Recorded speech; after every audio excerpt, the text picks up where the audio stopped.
Já. Fala galera, bom dia, boa tarde, boa noite, não sei a hora que você está assistindo esse vídeo, né? Estamos aí para mais um podcast Sinalizando o Reino, Conversas que Edificam, episódio número 13. Graças a Deus até aqui o Senhor nos ajudou.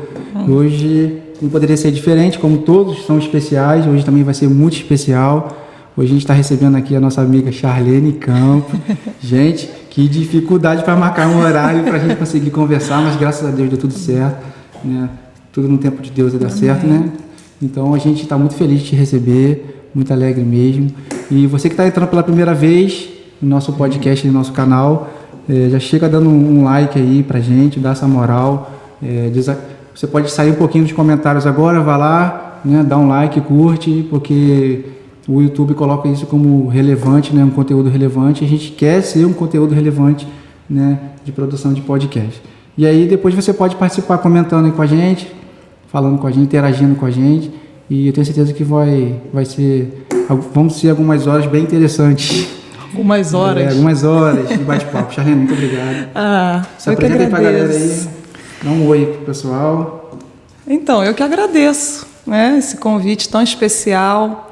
Família CIB, em Itaboraí, igreja amada, igreja que a gente tem uma conexão, né, muito, muito importante, muito especial. E para mim é uma honra, um prazer. Confesso que a gente fica assim um pouquinho, né, tenso, meio na expectativa também, né, não apenas atenção, mas na expectativa também de bater um papo que seja realmente relevante, edificante, né, para a vida das pessoas e para a nossa vida também, né, pessoalmente. Então eu que agradeço assim, o seu carinho, o seu respeito com a minha família, né, não apenas comigo, mas também com a minha família, com a minha igreja. Então, assim, agradeço muito pela amizade, companheirismo, lealdade, tudo isso. Muito obrigada. Charlene é parceirona nossa aí, né? A esposa do pastor Álvaro Caetano. Isso. Né? Lá da Igreja Batista Moriá. Isso. E, né, juntamente com o Álvaro, tem feito um trabalho aí maravilhoso junto com a amada igreja. Né? Eu gostaria de fazer uma pergunta, já eles logo de cara, assim, como que é ser esposa de pastor, né, de uma igreja local, né, pastor principal, né, pastor sênior de uma igreja local. Como é que porque a gente conversa com os pastores, né, mas hoje a gente tem essa oportunidade de conversar com uma esposa de pastor, né, e como é que é esse outro lado, como é que é essa parte de ser uma esposa de pastor, como é que você encara isso no seu dia a dia? Olha, Rafael, eu esses dias até coloquei lá no Facebook um texto dizendo quando Deus chamou Álvaro para o ministério, a gente, como esposa de pastor, a gente não aceita esse desafio porque a gente é boazinha, porque a gente é maravilhosa, nada disso. É porque Deus, né, ele fala ao nosso coração como que as coisas têm que ser. Então, aceitar esse desafio, estar ao lado de um pastor, é estar em obediência àquilo que Deus manda.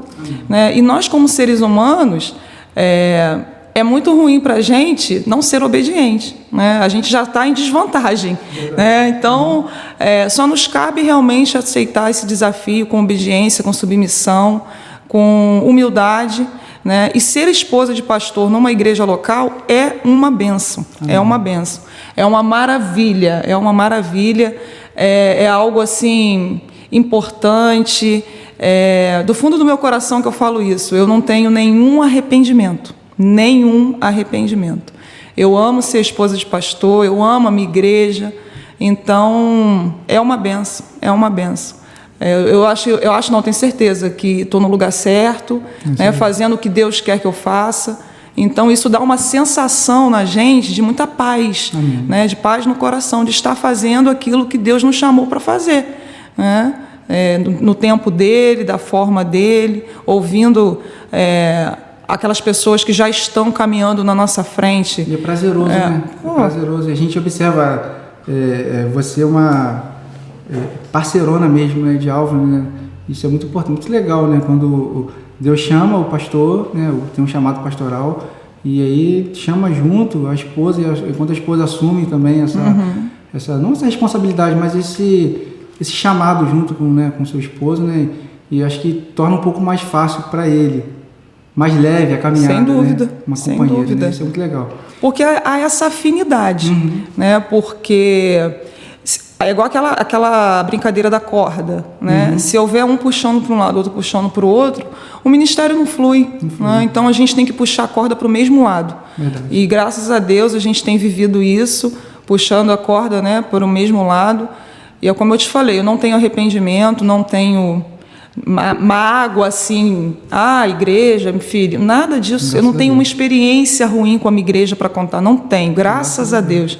Estamos lá já há 8 anos e não tenho mesmo. Sempre me emociona, porque assim, a Igreja Batista Morial, eu sei que a CIB também é a melhor igreja do mundo, porque cada um acha que a sua igreja é a melhor do mundo, mas a Igreja Batista Morial em Porto das Caixas é a melhor do mundo. É isso aí. Não, e assim, a gente observa nas suas postagens, nas suas fotos, né?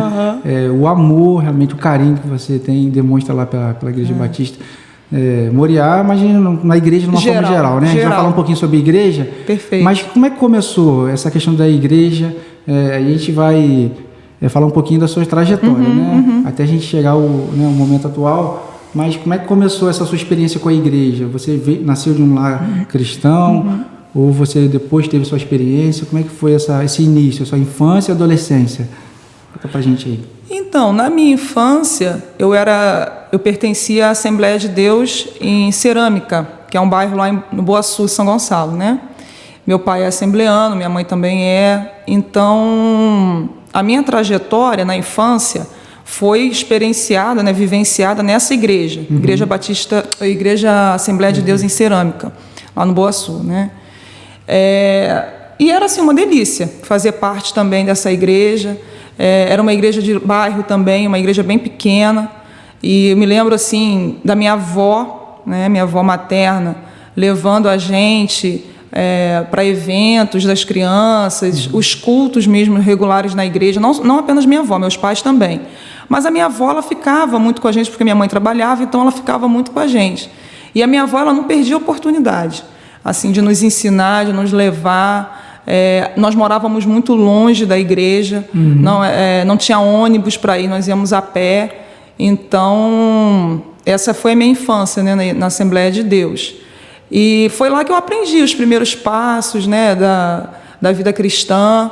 Eu sou muito grata aos pastores, eu me lembro dos pastores, me lembro das dirigentes do conjunto das crianças, porque a Assembleia tem isso, né? Tem essa questão de conjunto da mocidade, conjunto das senhoras, conjunto das crianças. Então, eu sempre fiz parte do conjunto das crianças, cantava na igreja também, oportunidade que me dava, imitava os pastores em casa, né? É mesmo? Eu achava assim que eu ia ser a próxima Shirley Carvalhais, né? Que eu ia que eu ia ser a sucessora, né, da Shirley Carvalhais, que, para quem não conhece, é uma grande, né, cantora, adoradora das Assembleias de Deus. A gente chama ela até de diva, né, das Assembleias de Deus. É alguém também muito importante na trajetória aí assembleana do Brasil. Então eu imitava ela na igreja, né? Então os trejeitos, aquela coisa. Então sempre brincava de culto em casa. Meu irmão era o pastor. Então a gente, eu já me apeguei muito a esse universo quando já na infância, né? Eu me lembro que nos primeiros passos eu nunca tive, apesar dessa igreja, né? Ela era uma igreja assim muito tradicional nos seus costumes, né? Saia, aquela coisa, não tinha orelha furada. Então, assim, ela era muito tradicional nos seus costumes. Mas eu não me lembro de estar na igreja e ter um pensamento de rechaçando a igreja. Quando eu crescer... Não era um peso, né? Não era. Entendi. Quando eu crescer, eu não fico mais aqui. Ou então, eu nunca tive isso com a igreja. Aquele sentimento de tipo revolta, né? Nunca tive. Quando eu crescer... Não me lembro tendo esse sentimento. Eu vou viver minha vida, né? Nunca tive esse sentimento pródigo, né? De filho pródigo. Não, eu vou pegar o que é meu e vou embora. Nunca tive isso. Só para confirmar, são 3 irmãos, né? São 3 irmãos, isso. Meu irmão mais velho, eu sou a do meio, né? E Vivi. Viviane Figura. Viviane Figura. Nem sei se ela está nos assistindo, mas tomara que esteja. Não, é interessante que essas experiências, elas marcam, né? E você falou da sua avó, né? Como é importante os avós, os pais, né? Participarem, né? Fundamental. Desse início, né? Na infância da criança, a gente traz Laura e Laura, ela fala assim, papai, tem igreja hoje? Ai, que delícia, gente. Então, assim, ela gosta de vir para a igreja, ela gosta de ver os amigos. Então, assim, a gente vai criando essa cultura e vai criando, vai ensinando mesmo o caminho, né? Porque que é um isso lugar marca, de alegria, que é um lugar de alegria, né? É um lugar que ela se sente bem. Sim. Então, como que é importante, né? É ter uma família estruturada, né? Para abençoar, né, nossos filhos, as crianças. E é bíblico, né, Rafael? É bíblico, porque se a gente for pegar lá, por exemplo, Deuteronômio 11, Deuteronômio 6, Salmo 78. Por que eu estou falando isso? Porque nós, né, do Ministério Infantil lá da Moriá, nós já preparamos até um Pense Laranja, que é um evento que a gente faz lá, justamente para dividir com a igreja, né, e compartilhar com a igreja a importância. Eu até já copiei, né? Sinalizando o reino. Eu já falei, sinalizando o reino entre as crianças. Amém. Eu já copiei esse tema, porque assim, é um tema bastante importante. Também é isso, né? Sinalizar o reino. O que é isso, né? Direcionar, apontar, né? Então, por que eu tenho muito marcado esses versículos na cabeça? Porque eu usei esses versículos para dizer o seguinte, que Deus é um Deus de gerações. Amém. Lá em Deuteronômio 11, lá em Deuteronômio 6, Salmo 78, o próprio Jesus, não impeçam as crianças, né? Deus, ele diz para o seu povo que o seu povo ele deve transmitir aos seus filhos, à sua parentela, os grandes mandamentos de Deus, os seus juízos, os seus decretos. Então, assim, lá, se a gente for pegar lá em Deuteronômio 11, Deus está falando, falem isso nas casas de vocês, escrevam isso no umbral das portas, né, nos portais. Escrevam o quê? Que eu dei essa terra para vocês, que essa terra é importante, ela não é uma terra como o Egito. Ame o Senhor de todo o seu coração, de toda a vossa alma. Ou seja, ia passando, né? Transmita. Por um bom tempo a mensagem, né, foi transmitida oralmente. Entendeu? Né? Transmita isso. E não é porque hoje a gente já tem, né, sistematizado ou escrito que nós não devemos continuar essa transmissão. Né? Então, assim, a minha avó ela tem essa importância, né, os meus pais. E mais do que isso, isso é fundamental. Isso é fundamental na formação cristã de uma criança, na formação cristã de um adolescente, nós transmitirmos, né, os atributos de Deus, sabendo que cada criança e cada adolescente ele vai precisar ter a sua própria experiência de conversão, né? Não é porque a gente está transmitindo que aquela criança ela já está salva, ou então aquele adolescente já está salvo. Mas a gente sabe, a gente entende que é muito importante transmitir às próximas gerações os atributos, as maravilhas. Lá no Salmo 78, o Davi fala as maravilhas, os feitos maravilhosos do Senhor, contar para as crianças um milagre que foi vivido dentro da família. Gente, como isso é importante. Eu me lembro da minha avó me contando que quando eu era bebê eu tive uma pneumonia muito severa, muito forte. E aí o médico errou no diagnóstico, diagnosticou como bronquite, e na verdade era uma pneumonia que estava se agravando, estava avançando sobre os pulmões, e aí aquilo só se agravando, só se agravando. E a minha avó ela sempre contava da forma maravilhosa como Deus havia me curado. Entendi. Claro que através, né, da medicina, tudo. Sim. Porque depois acertou o diagnóstico, enfim. Mas a minha avó falava muito isso, né, de marcando, como né? Deus tinha me curado, como Deus tinha sido maravilhoso com a gente. Então, isso é tão importante, Rafael, isso é tão importante. Porque a gente está vivendo numa geração que a gente é bombardeado, vamos dizer assim, né, por todos os lados, de notícias ruins e de coisas que não são de Deus, né? Então, quando a gente pensa assim, eu estou começando a ver Superbook com minha filha. É um desenho animado no YouTube, muito maneiro. Fica a dica aí, Superbook, muito top. Só que ele já é um desenho já para criança já acima de 8 anos, 10 anos, adolescente também. Mas ela está começando a sentar do meu lado e está assistindo. Assim, que maravilha, que maneiro. Essa conexão. Né? Entendeu? Então, assim, quando a gente vem para a igreja, ela pede para poder trazer a ofertinha dela. Então, assim, e ela vai vendo a gente fazendo, vai vendo o Jaque cantando, vai vendo falando, vai vendo, né, o vovô pregando, vai vendo as pessoas cantando, as pessoas se abraçando. Então, isso faz parte do ambiente que vai trabalhando também essa questão da criança dentro da igreja.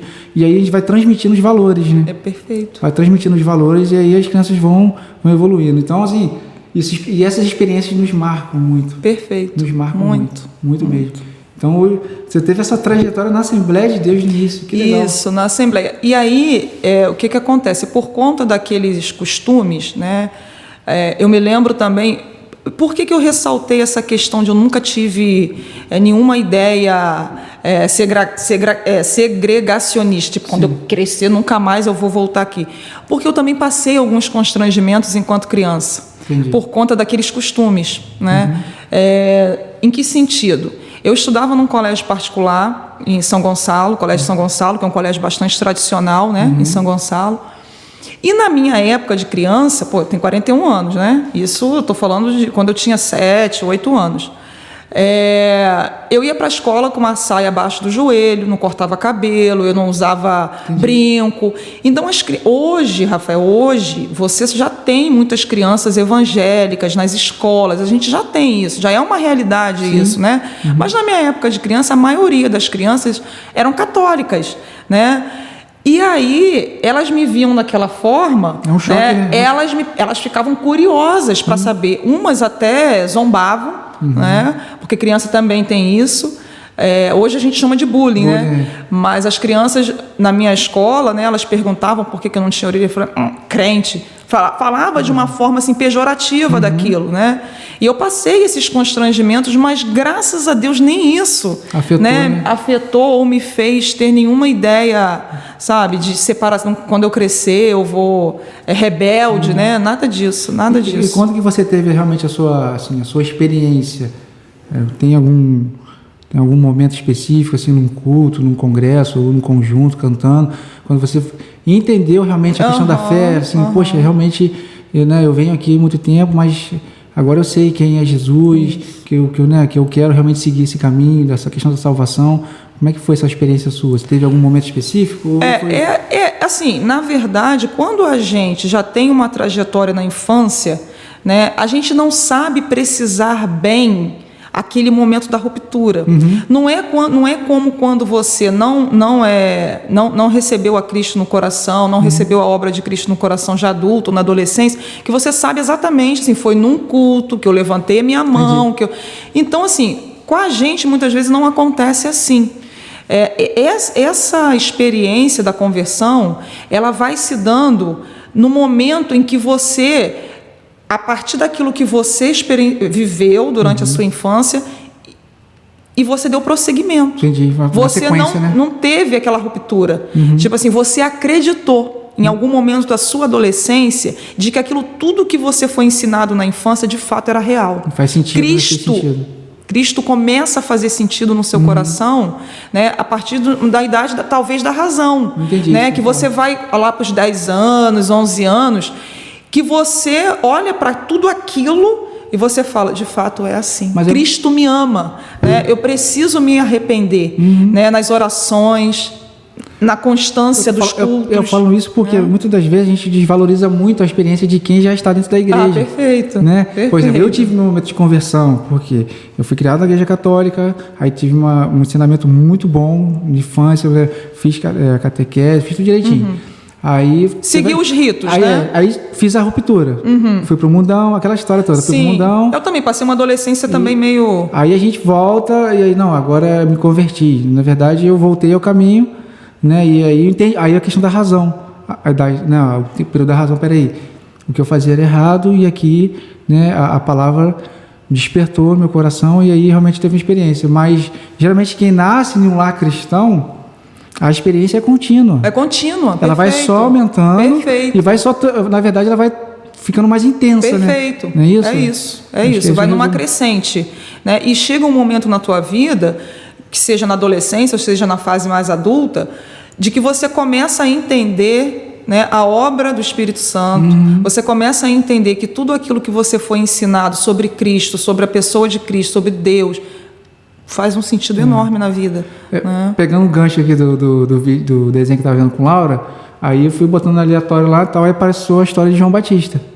Pô, show de bola. E Laura sentada do meu lado assistindo. Eu falei, rapaz, eu tô achando que isso no final vai dar problema. Caraca. Porque no final não mostrou, mas no final mostrou ele indo ser decapitado. Por causa do evangelho, né? Sim, então, confrontado. Ela olhou para mim assim, papai, ele perdeu a cabeça? Tipo assim, eu te falo assim, filha... As crianças fazem umas perguntas muito boas. Quando a gente obedece ao Pai do Céu, a gente está sujeito a isso também, entendeu?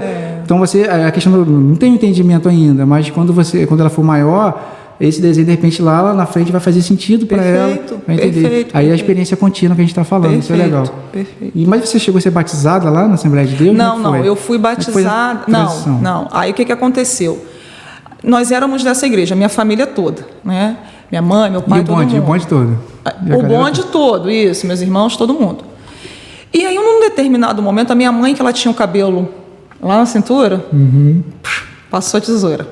Cortou o cabelo. Foi a primeira? Foi. Isso, cortou o cabelo. Só que, como eu falei, a igreja ela tinha os seus usos e costumes, né? Que nós nos sujeitaríamos ou não, né? Isso aí é uma questão mesmo subjetiva. Mas, enfim, ela cortou o cabelo. E aí teve aquele período de correção, de disciplina, aquela coisa toda. Nessa época, nós já tínhamos nos mudado para Alcântara.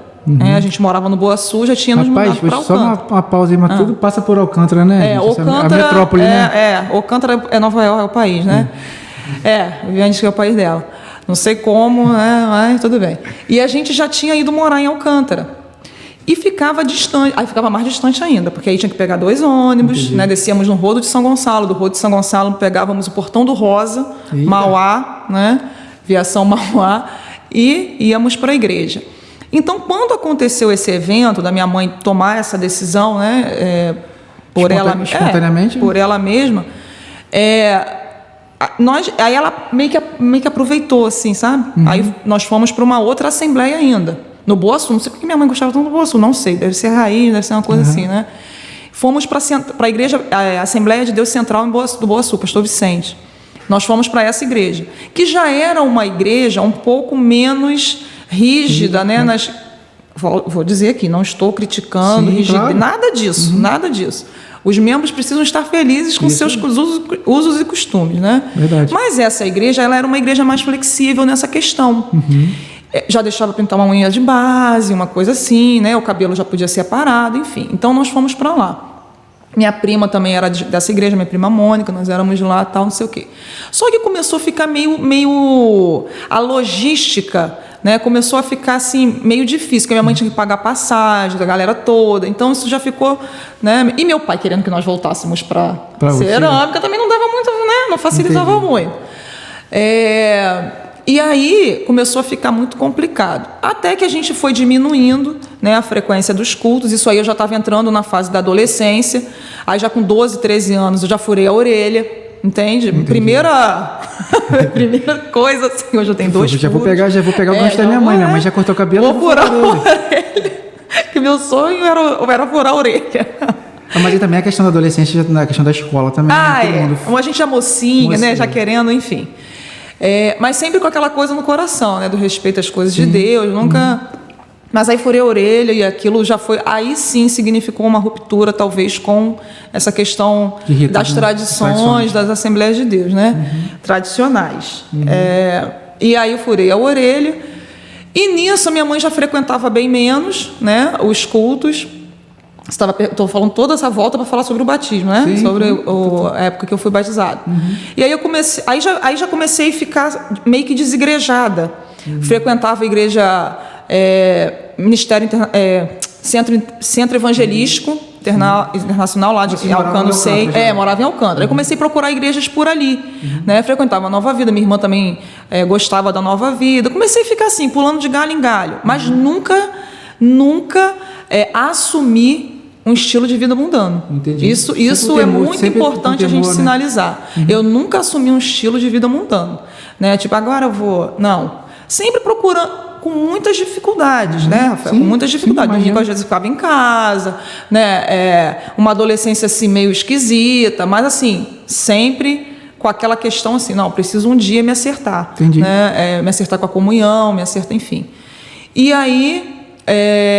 ficava assim, pulando de galho em galho, né? Até que, quando eu tinha 17 anos, eu conheci uma igreja ali em Alcântara, Ministério de Boas Novas, era uma igreja com cariz neopentecostal. O pastor dessa igreja, o pastor Gerson, ele era filho do pastor da Assembleia de Deus em Alcântara. Houve uma ruptura também, e aí pastor Gerson, então, né, foi com a família dele e inaugurou, né, essa comunidade, essa igreja, começou essa igreja. E lá que eu comecei a retomar, né, essa questão de estar mais presente em uma igreja e não pulando de galho em galho. Inserida numa comunidade mesmo. Aí comecei lá, me integrei lá na comunidade, passei por todos os processos para batizar, né? Fiquei na igreja um tempo. Havia os cursos, né, para mordomia cristã, integração, discipulado, que nós... Legal. Era uma igreja bastante...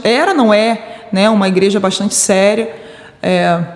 Toda igreja deve ser séria, né? Né? Mas, a gente vai chegar nessa ponta. Pula essa. Corta.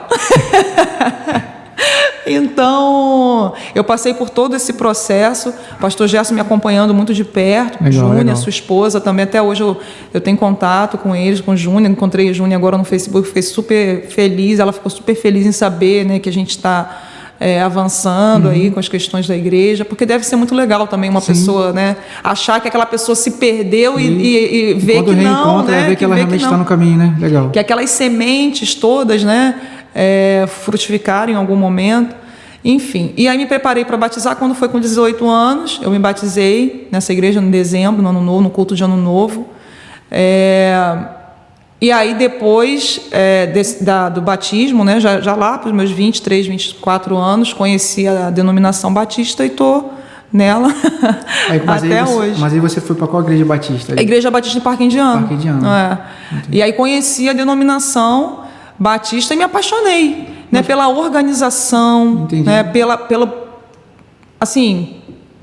história, né, pela própria história. E assim, como eu vim também de uma igreja que é considerada histórica, vamos dizer assim, Assembleia de Deus, nessas igrejas presbiterianas, Wesley, congregacional, metodista. Então, assim, eu vim de uma igreja com essa pegada histórica. Não que se eu estivesse lá no Ministério de Boas Novas até hoje, não quer dizer que eu estou criticando. Não é isso. Mas eu me apaixono mais, né, assim... Se identificou, né? A gente às vezes precisa, né, dessa história por trás, muitas vezes.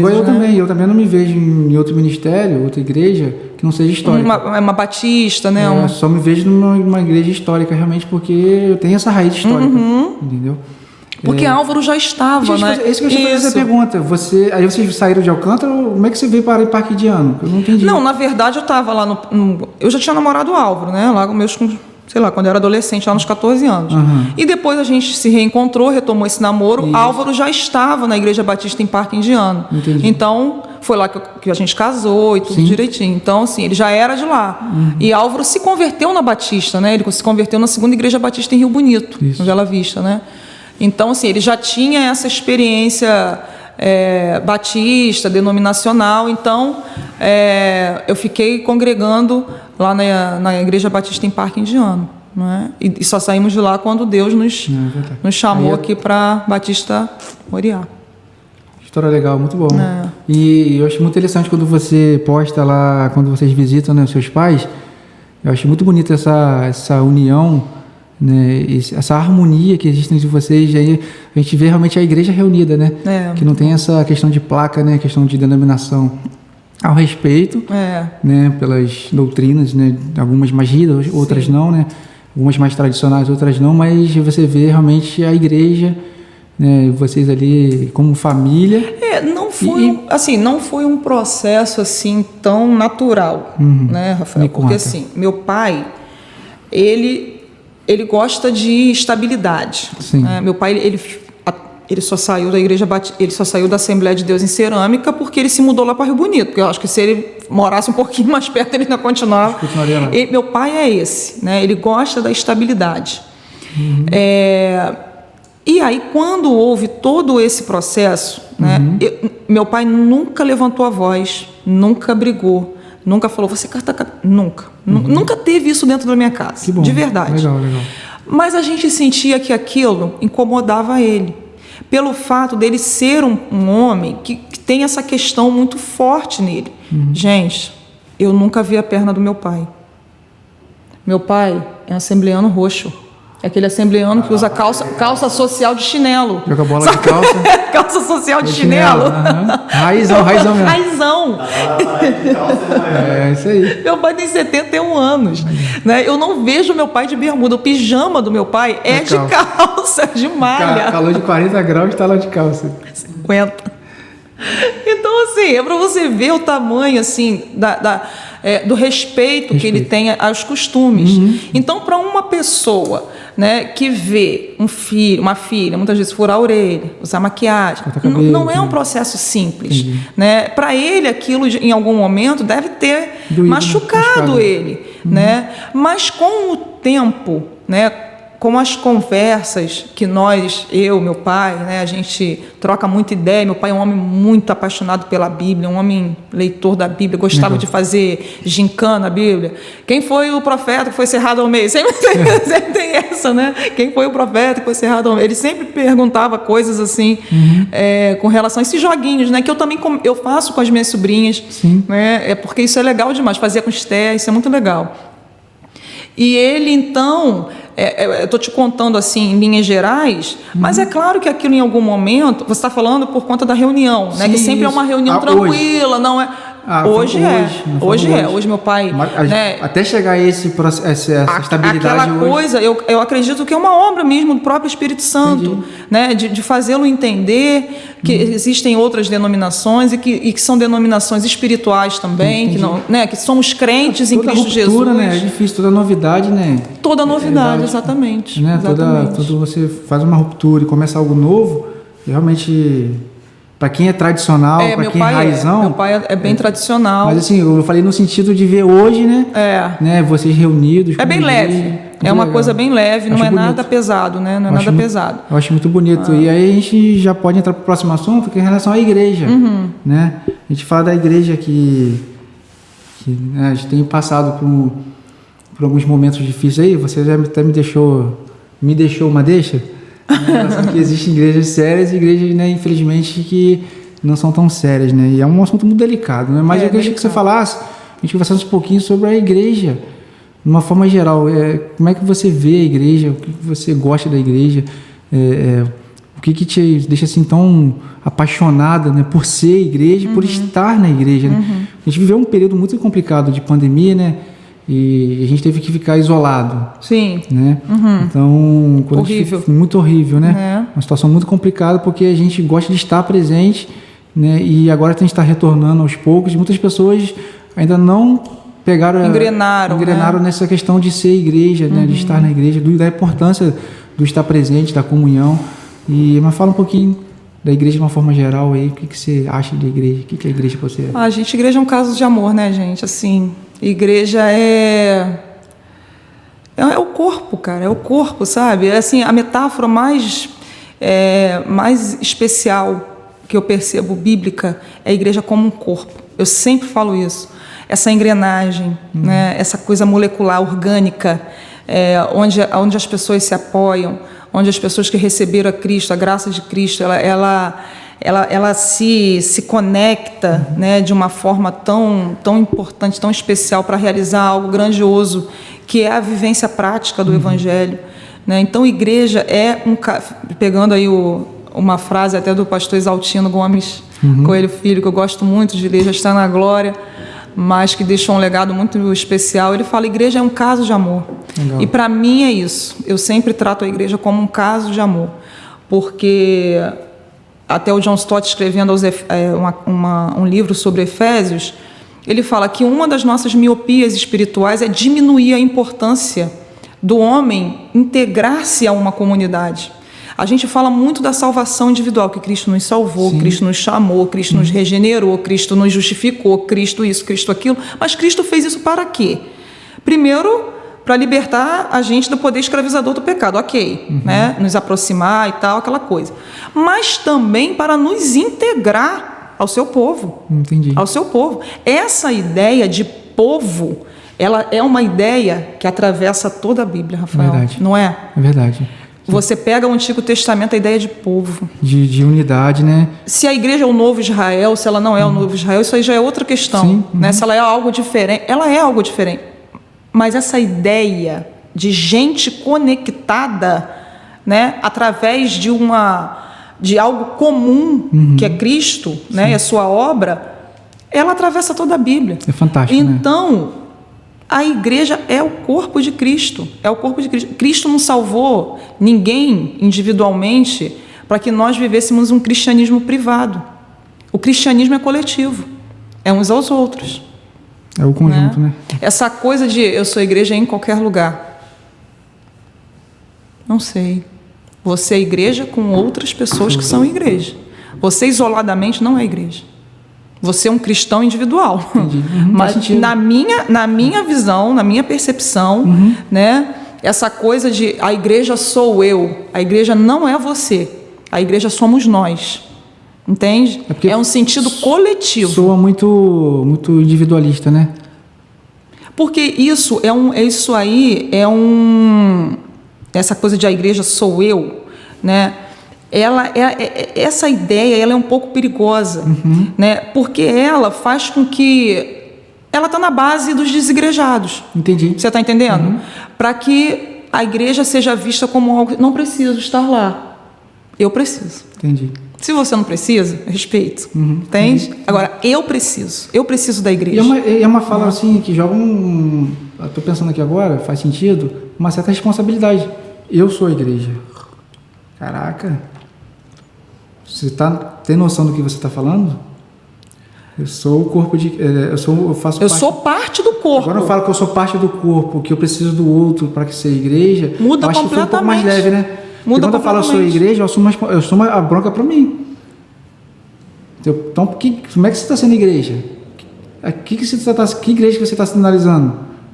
Que tipo de igreja você está sendo? A minha igreja é coletiva. Entendeu? Eu sou portadora de uma coletividade. Coletividade. Sabe? Entendi. Eu não percebo, eu vejo, quando o apóstolo Paulo, ele coloca a igreja como um corpo, gente, Coríntios é muito claro. Verdade. Como que o braço vai estar... Mas só dá um abraço para salvar a Gente, é tão simples. Eu não sei por que a gente às vezes cria tanta celeuma com isso. Verdade. Na verdade, quem cria essa celeuma, no fundo, é uma desculpa, muitas vezes, para não estar inserido numa comunidade por conta de diversos desafios. Porque a igreja não é só essa coisa maravilhosa, ideal, né? Eu não tenho uma visão idealista da igreja. Eu não tenho uma visão... Outra coisa que a gente precisa conversar mais é sobre essa visão ideal. Eu não tenho aquela visão ideal da igreja. Né? Eu sei que existe um ideal bíblico de igreja. Está lá em Efésios 4, vários textos bíblicos que nos apontam qual é o ideal, o que Cristo espera, o que Deus espera da igreja. Mas eu sei que ela tem seus desafios, no real, ali no chão da igreja, né? O chão de fábrica que a gente chama. Ela tem os seus desafios, mas é ali mesmo que eu tenho que consertar. Por isso que é chamado de família, né? Porque se eu fico chateado em casa resolvendo uma coisa com meu pai e minha mãe, eu vou pegar minha bolsa e vou sair. Entendeu? É como você perdesse um pouco a sua identidade familiar. Eu sou muito cético em relação a essa questão de desigrejado, entendeu? Eu acho que realmente a pessoa, quando ela está inserida, né, essa palavra tão bonita na Efésios vai dizer que nós somos filhos por adoção. Então, nós temos irmãos.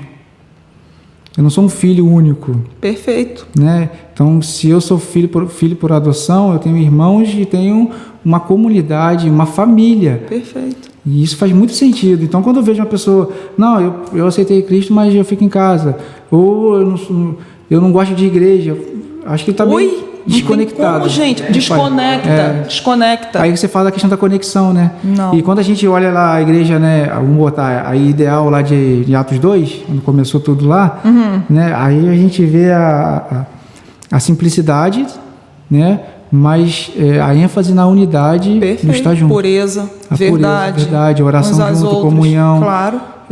Vendo a necessidade dos outros para poder compartilhar o que eles estão precisando. Perfeito. Então, é uma casa espiritual, sim, física, mas é o templo, né? São as pessoas conectadas o tempo todo. Perfeito. O corpo de Cristo é isso. Aquela ideia, né, que o apóstolo Paulo nos apresenta sobre o corpo é muito importante.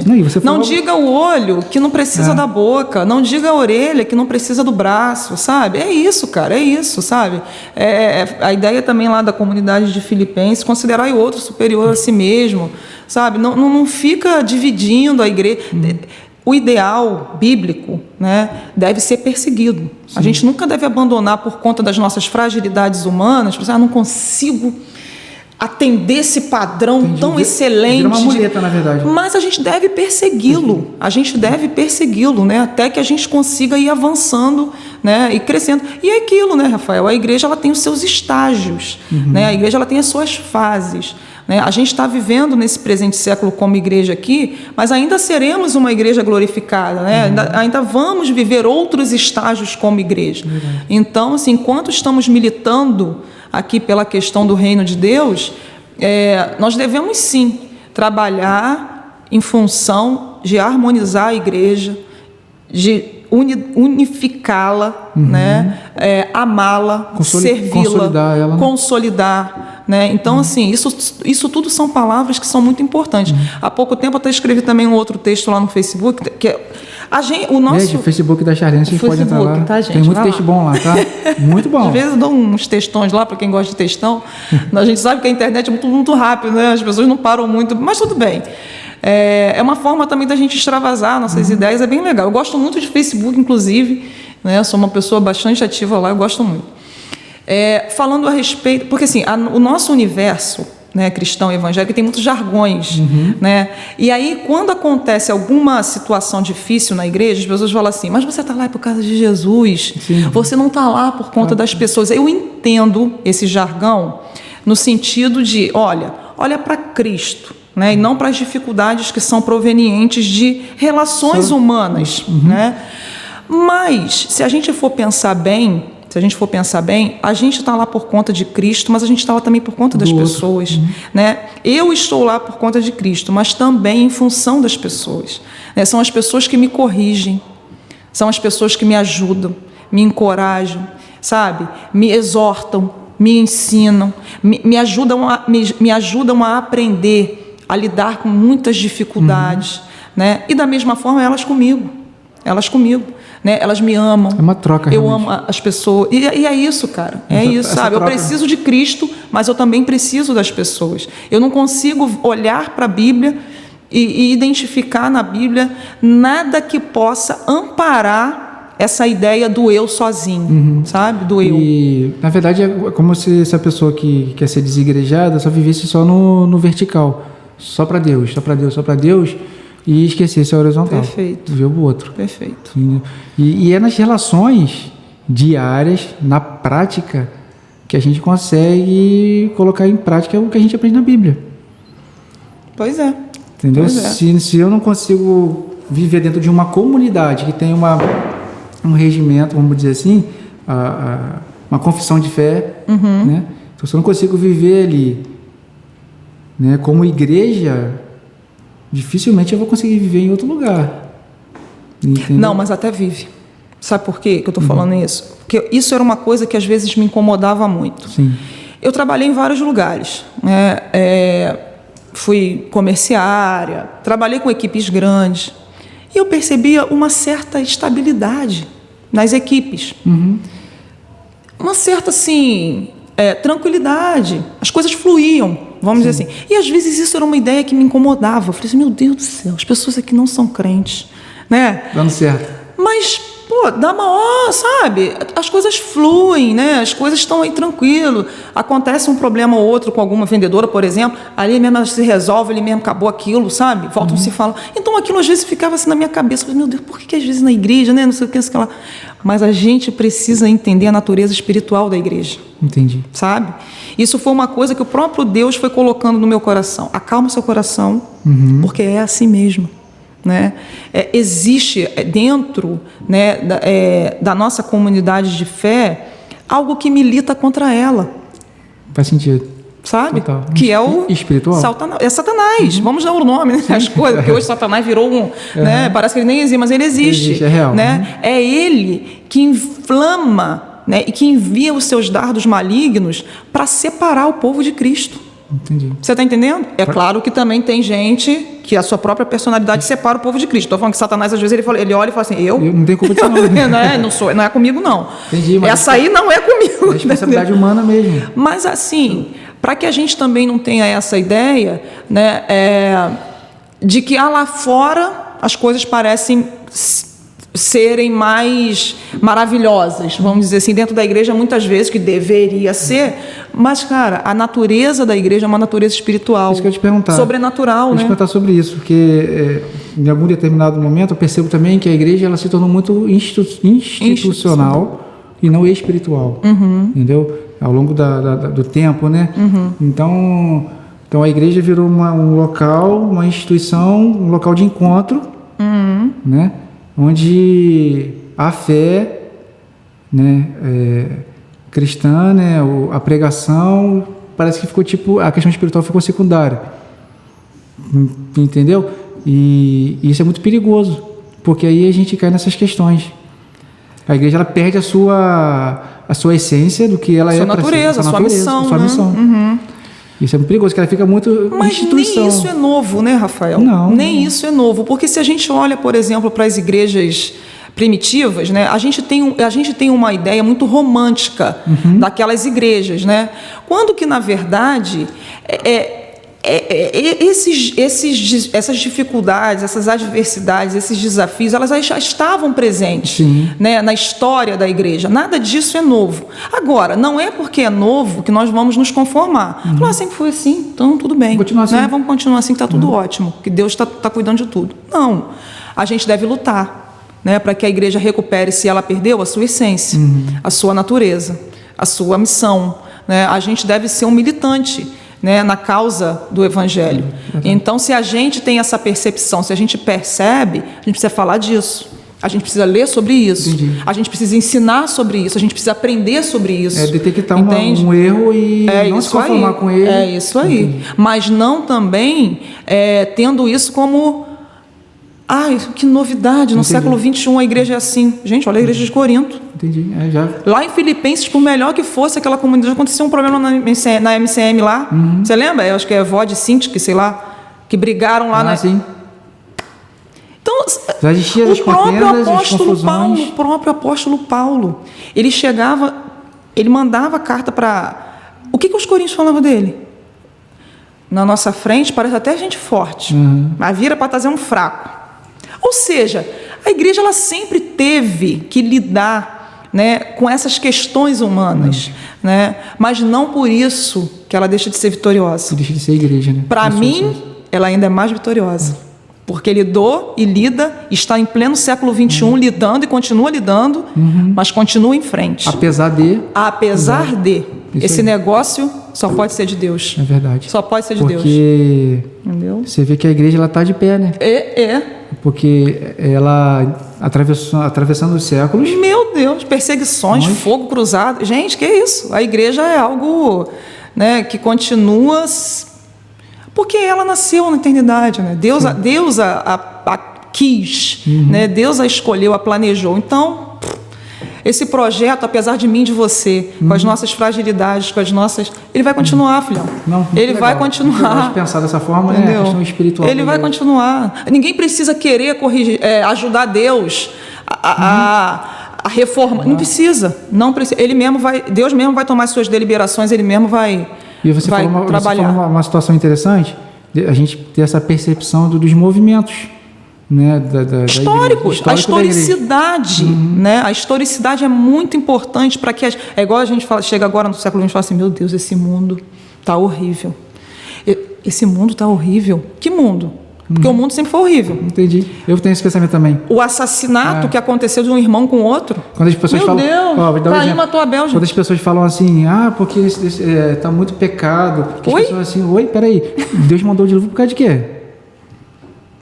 Noé, o próprio Noé, dilúvio veio por causa disso. O próprio Noé, né? O problema do mundo é o problema da depravação, né? É o problema do pecado original, que a gente tem que voltar lá e perceber isso, entende?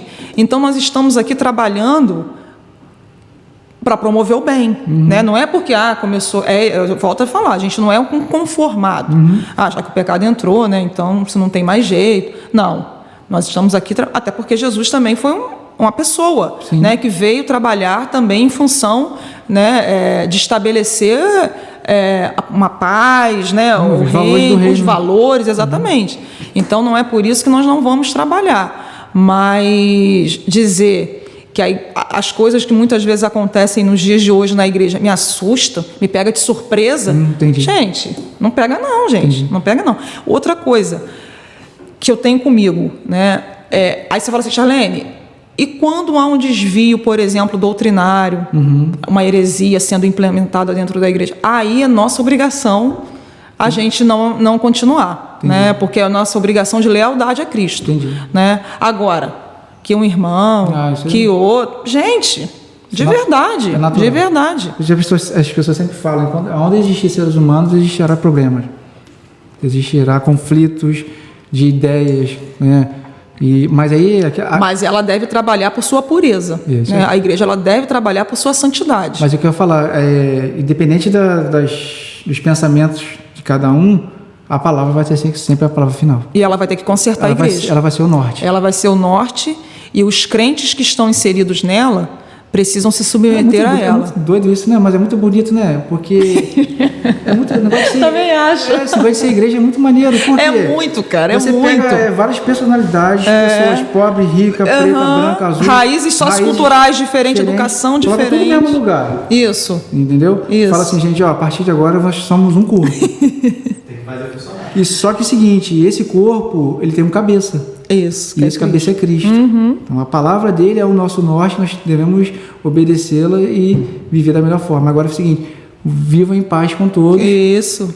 De vez em quando vai arranhar aqui, vai arranhar Isso. ali, mas vai falar, perdoa, Isso. continua. Então, fazer parte de uma igreja, de uma comunidade local, cara, é algo sensacional. O próprio Jesus falou, olha, se você amar só quem ama você, Que valor tem isso? você não está fazendo nada demais, filhão. Entendeu? O nosso desafio é continuar amando, como você mesmo falou, apesar de. Apesar de. Entende? Então, assim, gente, eu não estou falando nenhuma novidade, não estou inventando nada na nossa cabeça aqui. Isso está na Bíblia. Né? Isso está na E Bíblia. quando a Bíblia fala que aquele que teve um encontro com Cristo, né? Ele teve um novo nascimento. Aí você, novo nascimento, Nicodemos, né? Vou entrar no banheiro da minha mãe, não. Então, uma nova mentalidade, uma nova forma de viver. Um espírito de lucidez. Que não é mais a sua vontade própria. Perfeito. Então, quando eu falo que a igreja é algo assim extraordinário, você coloca várias pessoas dentro de um local onde elas se submetem umas às outras, certo? E todos se submetem a Cristo. É obediência, que você falou. Isso. Quando você falou, Álvaro foi chamado e eu só me restou obedecer. É isso. Cara, e eu acho que o grande problema do ser humano na história, né, é a questão da obediência. Que toda vez que o ser humano ele desobedece, ele cai. A obediência traz paz, cara. Então a obediência traz paz. Eu estou no caminho certo, estou obedecendo, o Espírito Santo está me dando paz. Nossa, continua. E não estou dizendo com isso que a gente sempre obedece, né, Rafael? Mas a gente sabe o ônus, né? E o bônus da obediência. A desobediência, ela traz muito ônus, né? Ela traz muita instabilidade, né? E aí eu não estou falando apenas de instabilidade espiritual, instabilidade física, né? A gente sente que não está, sabe, agradando, a gente sofre, né? A gente sofre na alma quando a gente desobedece a fim de satisfazer os nossos desejos carnais, porque temos, né? Aqui não tem ninguém super-herói, nós temos os nossos desejos carnais, né? A carne continua militando contra o nosso espírito, né? Mas há uma desarmonia quando a gente desobedece a vontade de Deus para a nossa vida, né? Parece que a gente está sempre andando não avança, cara, não avança. Escuridão, né? Não avança, cara. Como se você estivesse dentro de uma sala com os olhos vendados. Não avança, não. Né? Você não não avança, consegue ir não. para lugar nenhum, né? Vive uma escuridão. Coisa boa é você sentir que está obedecendo, né, cara? Não porque você é maravilhoso, não, mas porque o próprio Espírito Santo também te ajuda a obedecer, né? Porque sozinho também você não consegue, porque a gente é humano, a gente quer fazer o que quer. Falar para as pessoas, né, que estão ouvindo, de repente não são cristãs, é uma luta. É uma luta diária. É perfeito, é isso. Né? Porque as pessoas assim, caramba, Charlene, Rafael, vive uma vida maravilhosa. Não, é uma luta, muito pelo contrário. Não. E é uma luta nas sutilezas, né? É isso aí. É uma luta naquela coisa pequena, às vezes. Você fala Nossa. assim, caramba, eu não vou fazer. E você vai e faz, né? É uma Paulo luta. deixou isso muito claro, né? O apóstolo Paulo falou, aquilo que eu quero fazer, eu não faço. Obras da carne, Porque né? eu não Muitas devo vezes as fazer obras essa. da carne, elas estão assim, né? E você precisa olhar e falar assim, me ajuda a vencer isso aí, porque... Eu vou te fazer uma pergunta, de repente, não sei se vai ser fácil para responder. Mas se não for, eu falo. Pode falar, mas a ideia é essa mesmo. Você acha que qual foi o momento que a igreja brasileira, estou falando da igreja brasileira, Brasileira, né, ela se perdeu ou não se perdeu Não ainda se perdeu. total? Você acha que não? Não, ela não se De perdeu. uma forma geral? Não, de uma forma geral, ela não se perdeu. Eu não tenho essa visão, Essa visão. né, de que a igreja se perdeu. A igreja, ela enfrenta problemas. Sim. Né? A gente tem aí hoje determinadas coisas, né, determinados movimentos, né, que a gente considera serem movimentos muito perigosos, né, que eles desvirtuam muito Sim. o caráter, a natureza, a missão, né, o culto, enfim. Entendi. Mas, de um modo geral, eu não acho que a igreja ela tenha se perdido. Entendi. Não Aí acho. eu vou completar que não é novo isso também. Não é. Paulo vai Entendeu? dizer lá Não na é. sua carta lá que vai dizer assim, estão pregando outro evangelho, que não é o evangelho de Cristo. Que eu ensinei, eu né? ensinei Que eu nem você. ensinei a vocês, não Não foi ensinei esse. isso aí. Claro. Então isso já está enraizado Sim. já na história da igreja também. Existem os equivocados, né, Rafael? Em toda a história Convictos. da igreja. Exato. E esse é o show mais exato. perigoso, são os equivocados convictos, né? Estão certos, né? Estão na sua. É verdade, né? Estão certos e estão certos. Isso. Convictos, exatamente. A gente não precisa citar nomes, nada disso, nem Claro. nenhuma denominação para não ser antiético. Sim. Mas que a gente sabe que o testemunho. E aí, o que acontece? O que é novo, talvez, né, em tudo isso? É a conexão que faz com as massas. Entendi. Você está entendendo? Entendi. Porque no tempo, por exemplo, do apóstolo Paulo, a gente não tinha, por exemplo, um instrumento como a televisão. Entendi. Então, não estou dizendo que nenhum programa da televisão está errado, não. Mas eu estou dizendo assim, O que alcance. muitas vezes esses movimentos que desfiguram a natureza, o culto, a missão da igreja, eles conseguem, enquanto está eu e você aqui discutindo, né, duas pessoas aqui falando a respeito disso e que não está comunicando talvez a uma grande massa, que seria o nosso sonho, vamos dizer assim, né? Esses movimentos muitas vezes eles comunicam a grandes massas, entende? Então isso, para quem não é cristão, quem não vive, né, a vida da igreja, quem não está ali inserido nessa comunidade, é o que aparece. É o que aparece. É o que aparece. Aquele é o verdadeiro evangelho. Não aparece o Rafael, a Jaqueline, o pastor Urbílio, né, na segunda igreja batista aqui em Itaboraí, lutando, fazendo o serviço, evangelizando, cantando, ensinando a igreja. Isso muitas vezes não aparece para as grandes massas. E muitas vezes o que aparece são essas esquisitices, né? Perfeito. Esses movimentos esquisitos que vão se ramificando, que no final tem você uma não base sabe para onde vai. Tem uma Você não base sabe. cristã. É a mídia. A mídia É isso aí. tem um papel fundamental, É o certo, não vai dar mídia, né? É o alcance, né? O alcance é muito maior. entendeu? O alcance E é muito aí, maior. as pessoas olham pra você assim, ué, você é evangélico? Eu falei, eu sou. Pô, mas você... Porque ela já tem na mente dela a percepção que o evangélico é aquilo que ela vê na televisão. Ué, mas você faz assim, não faz isso? Não, eu sou uma pessoa normal, gente. Entendeu? Eu sou pecador, entendeu? Mas, então assim, sou até estranho para as massas, para algumas pessoas, quando elas encontram pessoas, não estou falando que eu sou, nem você é. Não, isso. Deixar bem claro que você não é melhor que ninguém. Isso, mas ninguém aqui está dizendo que a gente está certo, não. Quando ela encontra uma pessoa que não é igual àquilo que ela vê na televisão. Sim. Tá entendendo? Fala assim, mas eu boto um copo de água...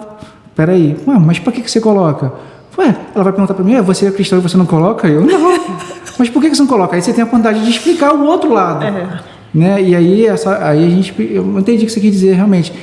A questão das massas. E a gente precisa... Na verdade, o que acontece? Te cortando, perdão. É construído algo e a gente tem que ir entrando, muitas das vezes, desconstruindo vamos botar falso evangelho. Esses movimentos entram no atacado, Isso. né? E a gente está aqui no varejo, Isso aí, tentando viver, né, o que a gente considera ser bíblico. Porque assim, Rafael, uma outra questão, né, desses movimentos de massa é que muitas vezes comunica e prega o que a clientela absorve e quer ouvir, que tá querendo ouvir. né? O que quer ouvir. E isso traz um afago, né? Então não preciso estar lá realmente servindo, né? Então já está tudo pronto, né? Prega o que eu quero ouvir e não aquilo que eu preciso ouvir. Eu não preciso me envolver então, na não tem comunidade. confronto. Não preciso né? me envolver na comunidade. Não precisa. Então, assim, e aí é aquela coisa. Aí você começa a ver, né? Até... como é que fala? Filiais, né? Desses grandes movimentos, você começa a ver nos bairros filiais desse tipo de movimento, né? E que muitas vezes acabam agregando muita gente e você fala assim, caramba, acho que eu estou errada, né? Assim, fica assim, meu Deus, será que eu estou no caminho certo, né? Porque assim... Eu quero estar na escola bíblica dominical, eu quero ensinar a Bíblia, né? E se você não tem uma maturidade espiritual, você fala assim, caramba, acho que estou errado, né? É crise. Assim, igual eu, estou estudando história da igreja, caramba, que maneiro, caraca, estou estudando aqui, os reformadores, os caras, os avivalistas, caramba, aí quando chega lá, caramba, ninguém quer ver sobre isso.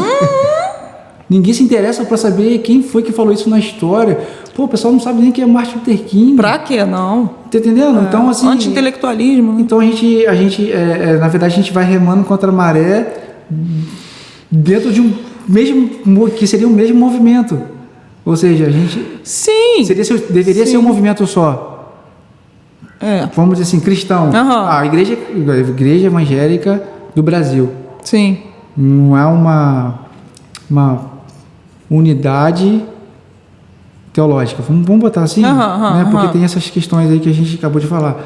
Então, às vezes, se a gente não tiver um pé no chão na Bíblia, aí é a questão da igreja local, uma comunidade que te ensina, que é séria, né? Que prega a palavra, que se preocupa com as crianças, e aí você, não, caramba, eu tô no caminho certo. Porque é possível, né? Muita gente acha que não, mas assim, é possível você estar ensinando um conteúdo bíblico equivocado. Sim. É possível. Sim. Aí o pessoal sempre pergunta, mas quem é então que vai dar, né, a palavra? Final. Né? Então, as ciências de interpretação, exegese, hermenêutica, conteúdo histórico, tudo isso, gente, nos apoiam a entender... Quem já falou sobre isso?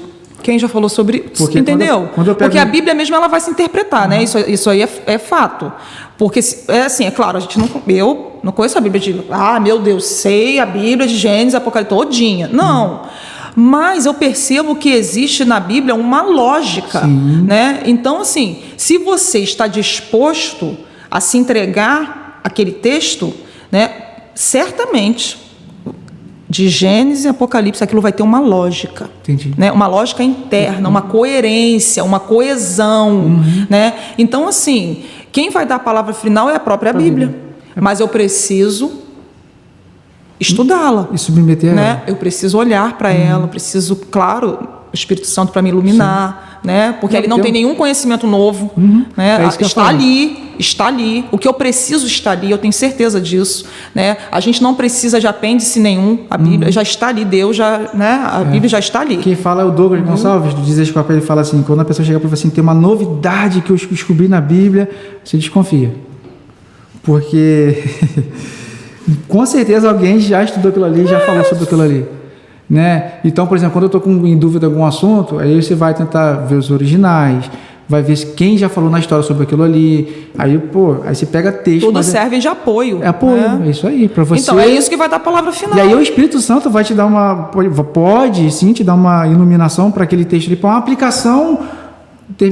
uma determinada aplicação para aquele contexto que você está querendo falar, é a prática, né? Então, quando... Exaltino, né? Sempre Exaltino. Ele conta um caso que havia uma irmã que ela não tinha ar-condicionado em casa, porque ela leu lá na Bíblia que do suor do seu rosto, né, você vai trabalhar. Então, ela não tinha ar-condicionado.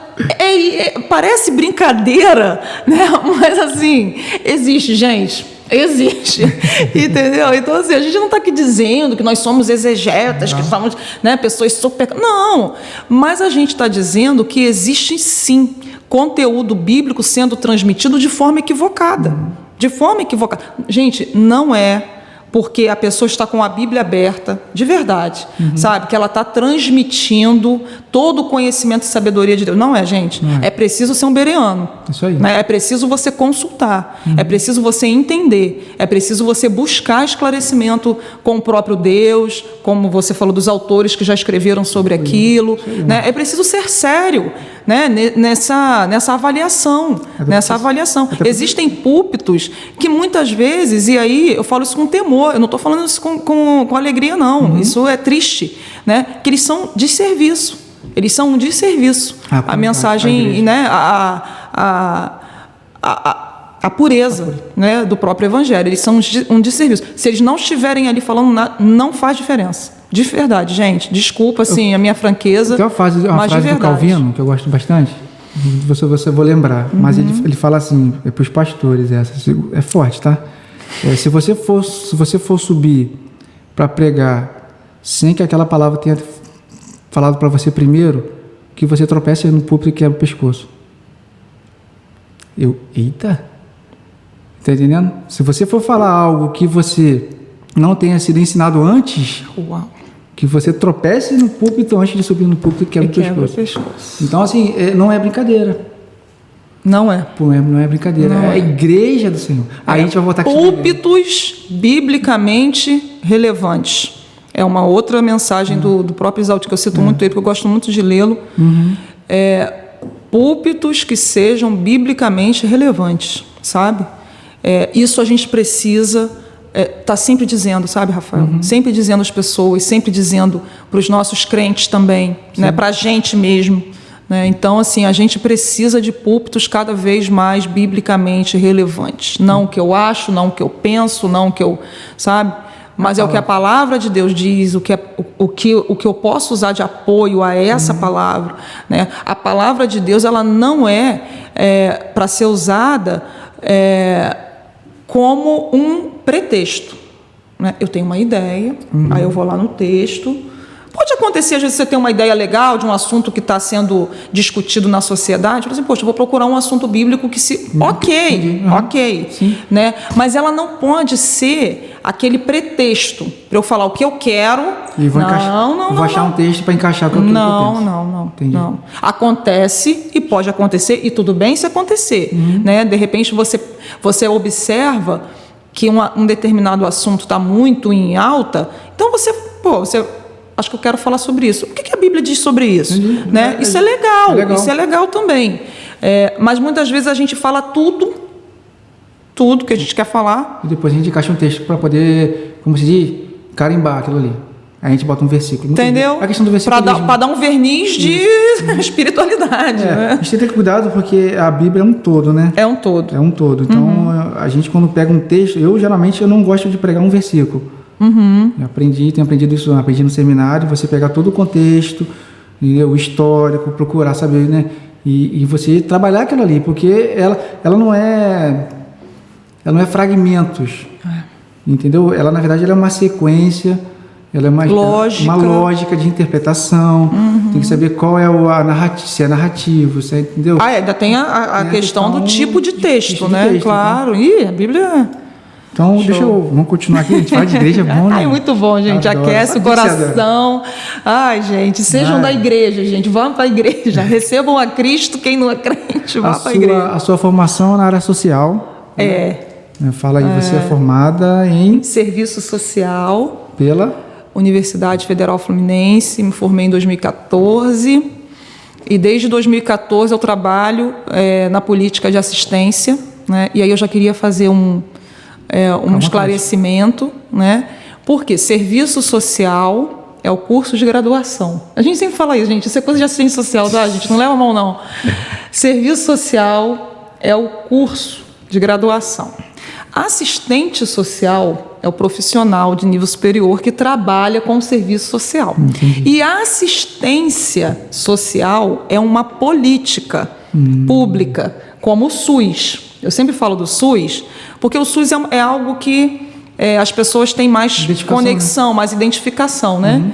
Então, a política de assistência social, ela é uma política como o SUS. Né? Ela não é o balcão onde trabalha a assistente social. E muita gente até me pergunta, você é formada em assistência? Não, eu não sou formada em assistência. Porque os termos, né, são muito similares, né, acaba confundindo. Então, eu sou formada em serviço social, a minha profissão é assistente social e eu trabalho hoje na política de assistência social, né, que é uma política que está lá, né, prevista na Constituição Federal de 88, faz parte daquilo que a gente chama de escopo da Seguridade Social, né, brasileira. O que é essa Seguridade Social brasileira? Ela tem basicamente 3 políticas, é um tripé, a gente chama de tripé. Aí, Silvinha, se estiver assistindo, é assistente social e informação.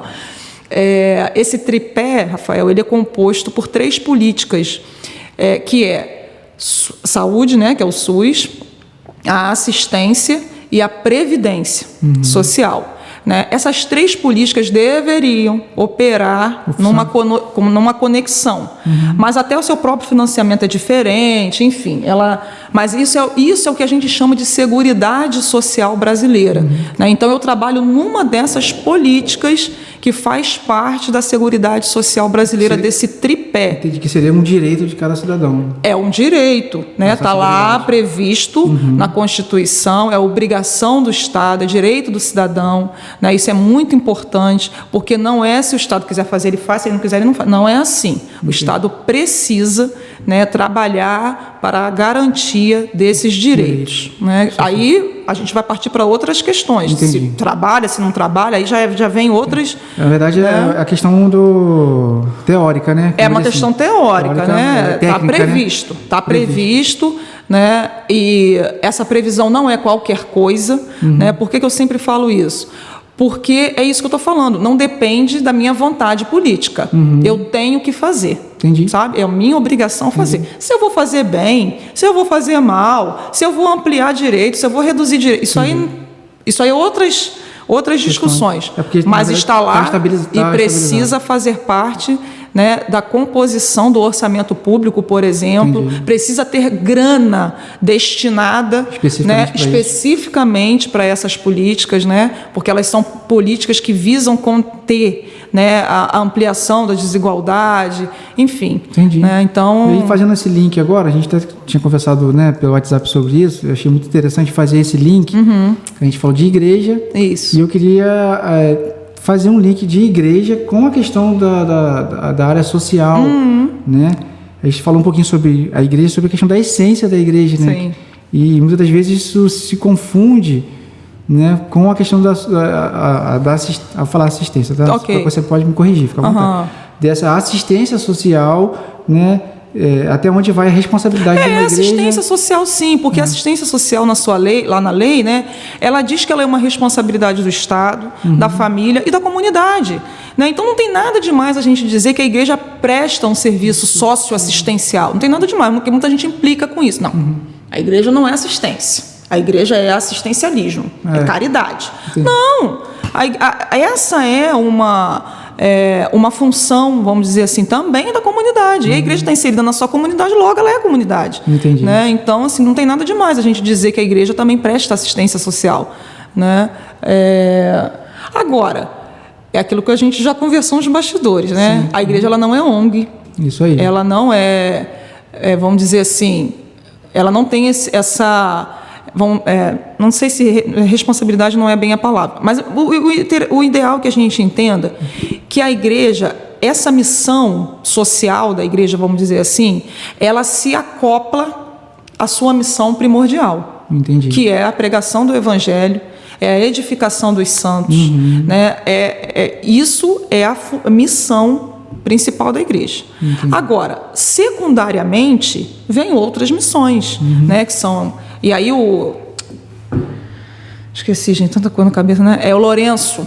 Lourenço Stélio Regli, ele vai falar da missão tridimensional da igreja. Né? Ela tem uma missão para Deus, ela tem uma missão com ela mesma e ela tem uma missão para o mundo. Entendi. Né? Isso é legal, né? Porque assim, apesar da sua missão fundamental ser a pregação do evangelho, porque não tem nenhuma outra instituição que tenha essa... É isso que eu ia falar, por quê? Essa atribuição. É porque acontece, eu tenho observado que a igreja, eu gosto muito da missão integral. Sim, eu sua, também. Na sua essência. Eu também, porque ela recupera. Isso. Porque a gente fica sempre na caixinha, né, Rafael? Só pregar o evangelho. Isso aí. Só fazer obra social. Com o tempo, o que acontece? Na verdade, eu observo isso hoje. Eu posso estar errado, mas eu observo que a igreja hoje é como se ela fosse um trilho, né? Essas duas. É o espiritual e o ser humano como um todo. Claro. Né? Por exemplo, eu preciso abençoar, pregar o evangelho. Claro. Mas eu preciso também entender que o ser humano ele é complexo. Perfeito. Que ele tem uma série de necessidades. Perfeito. E aí não é só questão física, né? É questão emocional, psicológica, psiquiatra, não sei. Então quando eu estudei um pouquinho sobre missão integral, eu me apaixonei por essa visão. Porque ela pega o ser humano todo. Entendeu? E eu até te perguntei lá no WhatsApp sobre isso. Eu tenho observado que os governos, de uma forma geral, a política, né? Ela tem usado a igreja como uma muleta. Não só a igreja, né? De uma forma geral, né? As ONGs, né? Vamos botar assim. Isso. Para não fazer aquilo que é a responsabilidade dela, né? Mas isso é um projeto, tá? Isso não é um... Assim, a gente... É intencional. Não é. É intencional. É intencional. É intencional porque isso vem, Rafael, de uma coisa que aquilo que a gente estava nessa troca de bastidores. Essa questão das organizações sociais como função, né, de trabalhar a questão da miséria, da pobreza, da desigualdade social, não sei o quê, ela vem de um conceito que a gente chama de neoliberalismo.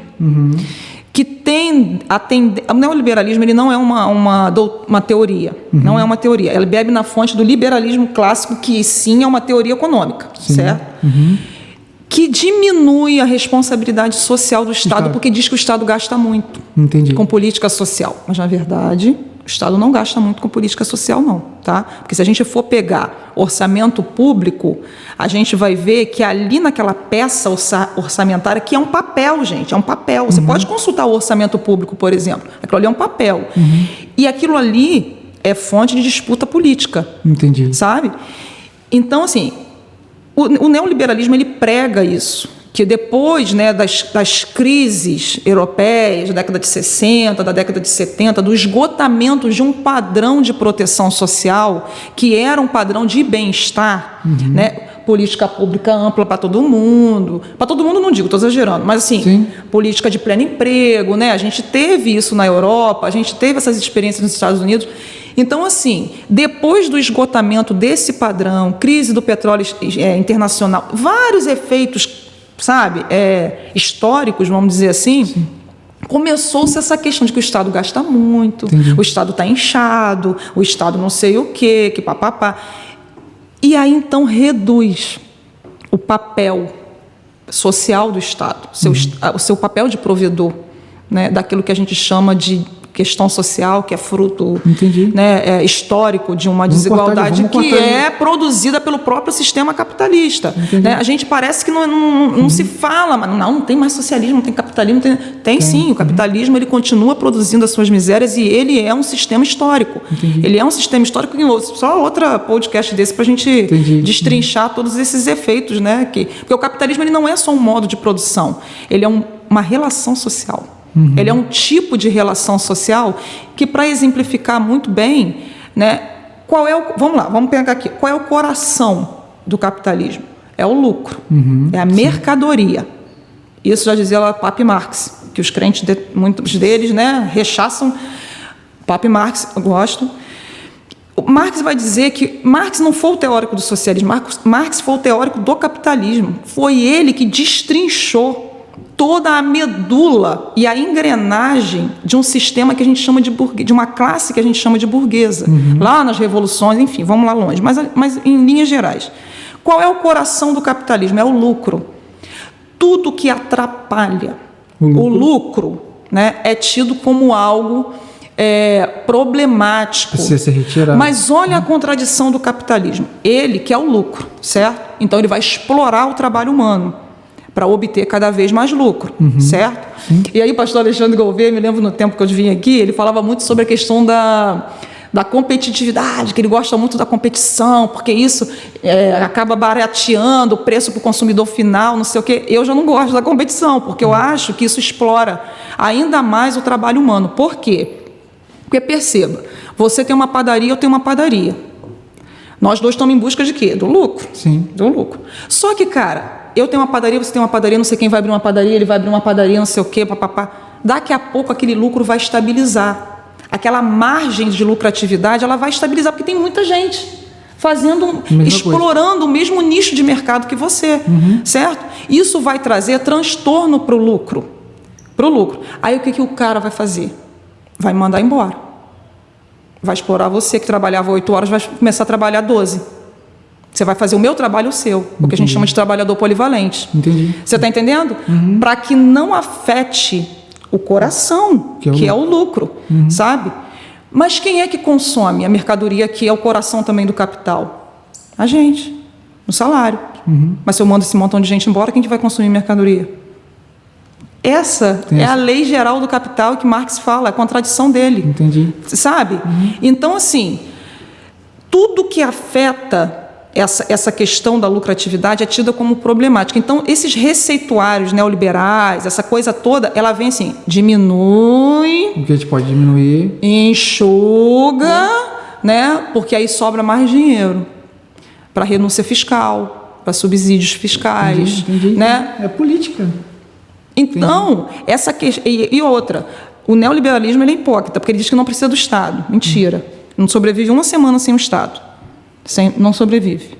Porque ali, desoneração fiscal. E aí, muitas vezes, o médio empresário, aquela pessoa que está ali sofrendo com aquela tributação, né? Ele fala assim, meu Deus do céu, esses funcionários.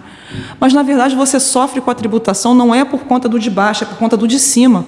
Entendi. Porque existe uma elite, vamos dizer assim, capitalista, que ela absorve tudo que pode do Estado. E o Estado está ali para servi-la também. Marx já dizia que o Estado é o balcão de negócio da burguesia. Não é só, mas é também. E nisso tudo aí, no final, quem sofre? As massas. São as grandes massas. Mais prejudicadas. Entendeu? Né? Porque eles precisam e aí começa a transferir, aí voltando, sim. O Estado começa então a transferir o seu papel de provedor, seu papel social para essas instituições, que faz quando quer, se quiser e da forma que quer. Entendi. Vou dar um exemplo muito clássico aqui, nós somos batistas, né? A Cristolândia.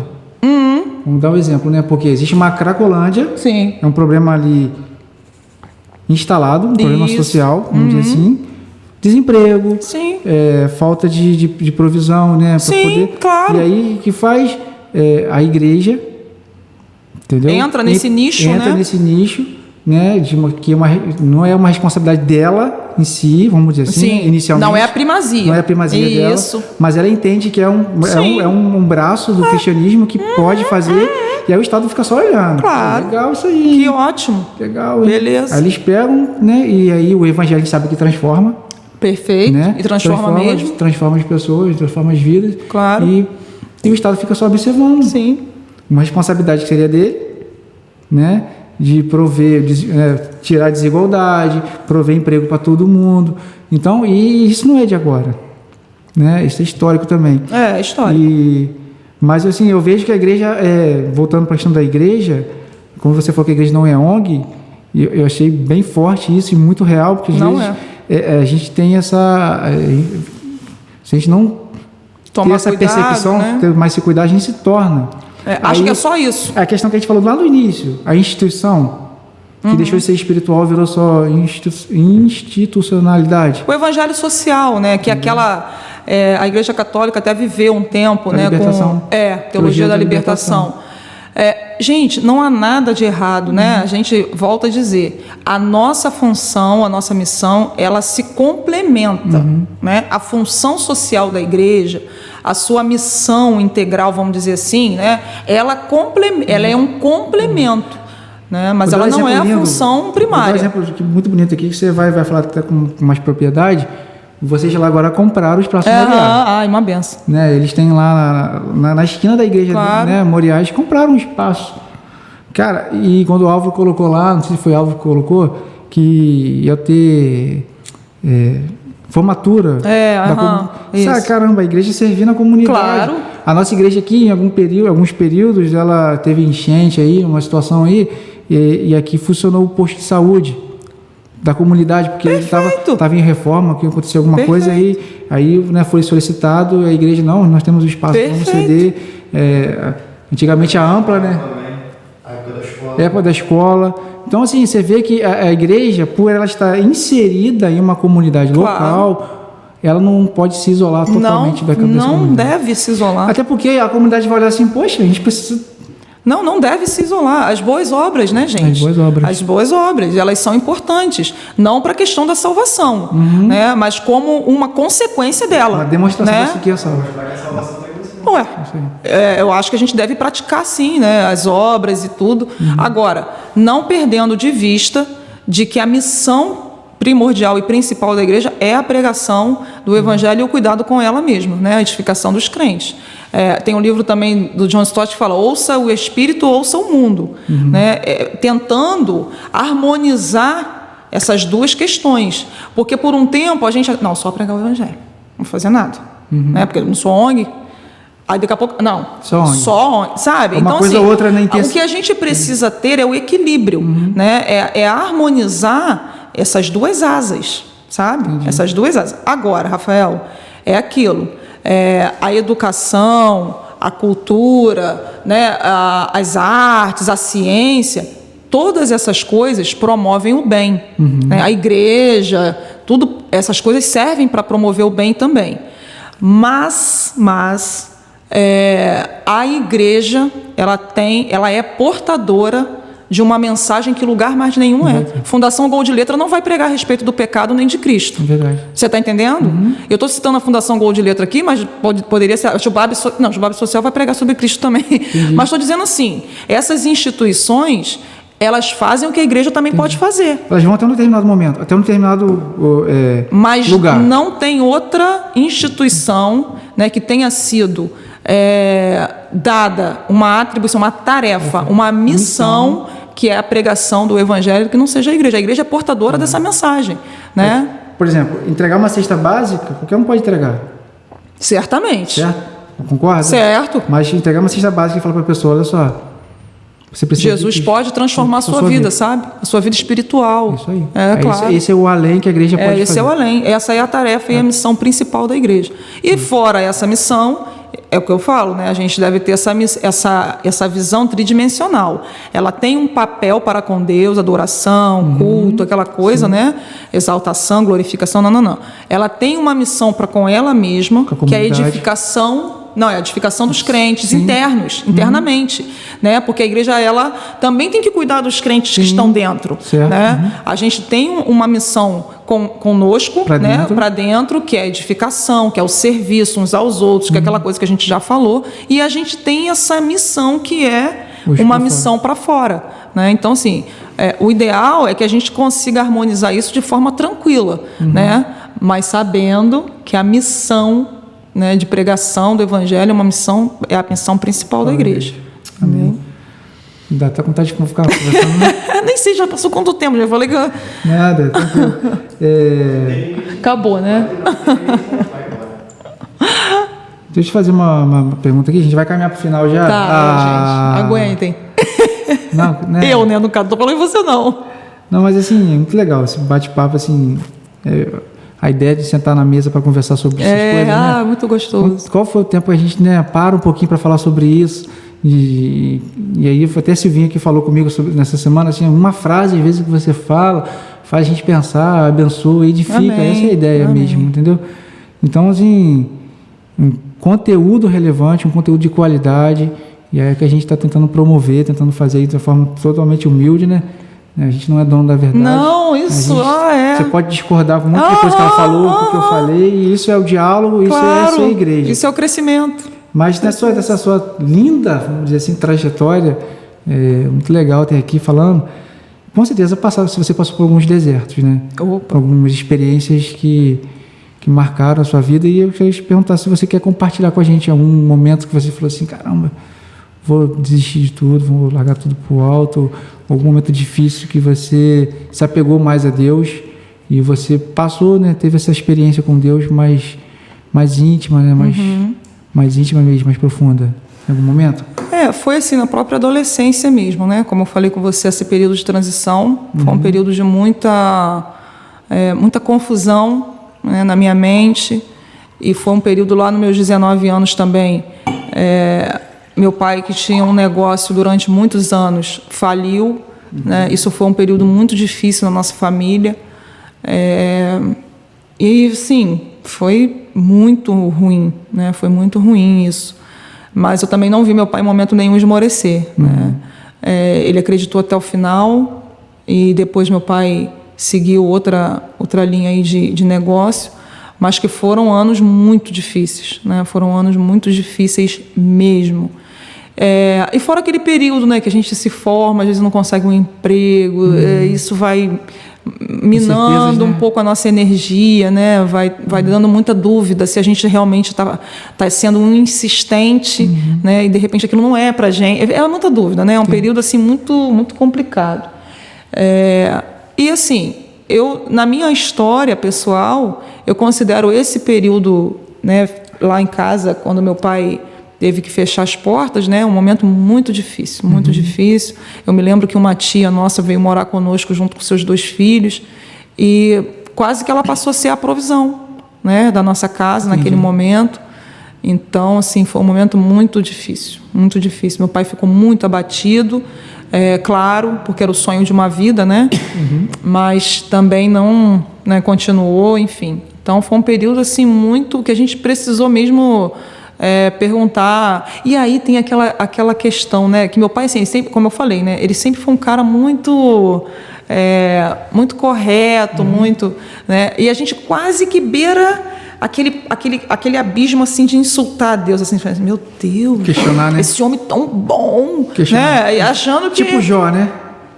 Achando que a gente alguém muito, né? E na verdade foi isso que Deus nos ensinou, né? Como você falou do João Batista da cabeça, é isso, né? As dificuldades da vida, elas são para todos, né? Elas são para todos. Então esse foi um período da nossa trajetória muito difícil.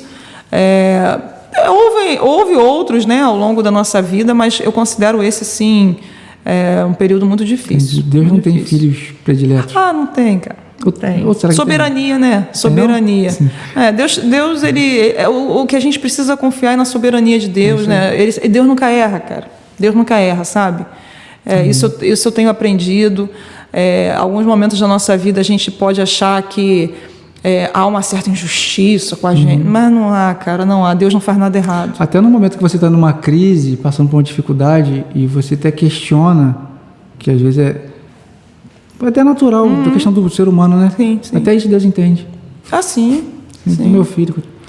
Mas nas dificuldades, nas adversidades, né, que a gente cresce também, né? A gente aprende, tira as lições, né?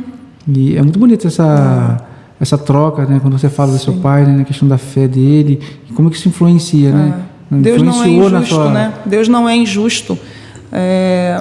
E aí eu aprendi isso até bem pouco tempo, engraçado, né? Com o pastor Hernandes Dias Lopes, ele falando sobre os textos de Romanos, que tem um versículo no texto de Romanos que fala, né?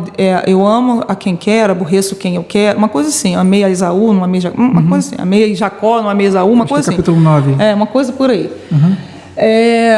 E aí o próprio apóstolo Paulo fala, né? Será Deus injusto por isso? De modo nenhum. Deus não é injusto. Por quê? Porque a gente não merece nada, né? E aí eu comecei a valorizar muito mais a misericórdia de Deus e ficar muito mais assim, boca aberta com a misericórdia do que com a própria justiça. Entendi. A justiça está de boas, cara, é isso mesmo, ninguém merece nada, você entendeu? Entendi. Me causa mais espanto a misericórdia. A misericórdia de Deus. A misericórdia e a graça. Entendeu? E aí aqui eu sempre falo aqui pro pessoal da igreja, a gente está no lucro. Pô. Com certeza. A gente está no lucro e tá. Certamente. Tem que agradecer. Assim, acordar de manhã assim, obrigado. Com certeza. Deus não é injusto, ele nunca erra. Naquele texto lá, na misericórdia sua hoje não me consumiu. É isso. Porque poderia. Ele poderia. O final do dia chegar porque ele é à noite e soberano, falar ele é dono de tudo, ele poderia. Então, isso. Essa questão que a gente Perfeito. falou da pregação, né, da responsabilidade da pregação, a gente ser muito honesto naquilo que a gente lê, que a gente estuda, né? Falar assim, não é uma vida fácil, né? Algumas vezes você vai ser... Né? Mas é uma vida que não se baseia somente aqui, né? É a eternidade, né? Não. Então, Perfeito. pra gente finalizar, a questão da igreja... Agora né? de verdade. A questão da igreja tem essa questão, esse viés também da eternidade, né? Ah, perfeito, claro. Nosso valor, né? Né? Você falou com o pastor Alexandre no podcast anterior, no episódio 12, né? Sobre, né, a igreja militante, mas depois a igreja triunfante. Né? Perfeito. Vamos triunfar É com isso, são Cristo. fases e os estágios que a igreja ainda vai viver, né? Então a gente precisa acalmar o coração e viver. Sem dúvida, sem dúvida. Show de bola. No final, vamos deixar uma mensagem pra galera aí. Já tá agora, no final?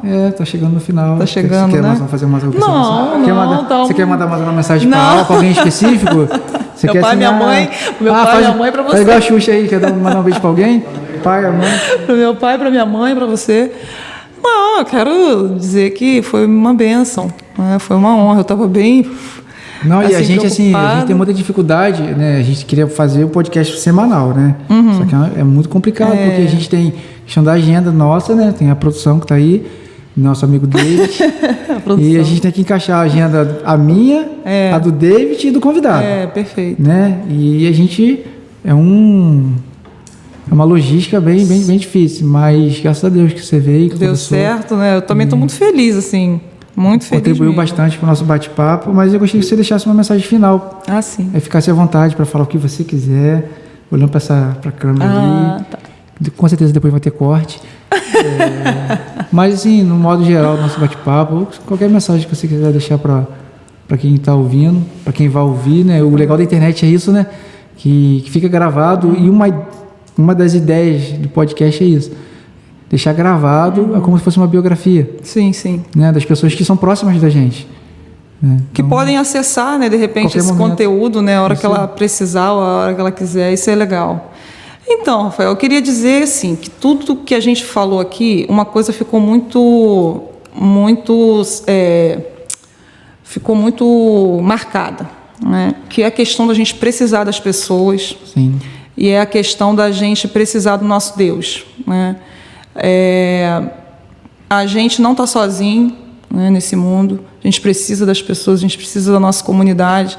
A minha história pessoal tem muito disso, de uma pessoa que eu fiz uma conexão que Deus me fez conhecer, que, nossa, assim, não dá tempo de contar, mas tem muito isso na minha história pessoal. E, é que a gente fique atento, né, e atenta a essas pessoas, a questão mesmo da necessidade de estar inserido com as pessoas. E assim, eu vou finalizar com uma citação, né, do meu pregador, o príncipe dos pregadores, o Spurgeon. Sabia. Desconfiei Que desde o diz o princípio. seguinte, que eu tenho carregado isso comigo, que diz o seguinte: quando as dificuldades aparecem, não adianta insultar Deus com pensamentos injustos sobre a providência divina, achando que a gente merece alguma coisa, né, que Deus está sendo injusto. Não adianta. E ele diz o seguinte, ele continua: o vento não sopra sempre tão forte. No final, ele se aquieta. Quando uma porta se fecha, Deus abre outra. Se as ervilhas não crescem bem, os feijões crescem. Quando uma galinha abandona os seus ovos, vem outra e choca toda a ninhada. Há sempre um lado luminoso em todas as coisas e um Deus bom em todos os lugares, em um lugar ou em outro. Na pior onda de problemas, sempre Deus vai providenciar uma terra firme no qual nós podemos colocar o nosso contentamento. Isso é poderoso. Amém. Isso é poderoso. Isso é o que o salmista já dizia: Deus é o nosso refúgio, é o nosso socorro, é a nossa fortaleza, bem presente, Deus de perto, no momento da angústia. Há sempre um lado luminoso em todas as coisas e um Deus bom em todos os lugares. Fique com esse final. na pior onda de problemas, Deus há de providenciar a terra firme, onde nós podemos colocar o nosso contentamento. Amém? É isso. Amém. Muito bom. Poxa, fico até emocionado. Mas não é? A produção, chora a produção. Eu carrego, é bom, né? Carregar essas coisas bom, com a gente. Cara, isso bom. nos ajuda muito. Muito bom. Pedir para as pessoas, né, que se de alguma forma você foi edificado com esse bate-papo, compartilha. Manda para o grupo da família, né? Enche lá o grupo da família, dos amigos, do trabalho, um bate-papo. E as pessoas às vezes têm dificuldade de ouvir podcast, porque acham que tem que ouvir tudo de uma vez só, né? Aí eu sempre dou esse conselho. Vai vendo aos pouquinhos, escuta 10 minutos, né? Depois pega o gancho, retoma. Eu faço isso e eu consigo ouvir vários, né, durante o dia. Então é muito legal e tenho certeza que de alguma forma o Espírito Santo vai tocar, vai abençoar as pessoas que vão assistir, né, essa conversa, esse bate-papo que foi muito simples, em alguns momentos mais profundo, mas super edificante. Amém. Cara, muito obrigado. Eu te agradeço muito. Você é demais. Você que...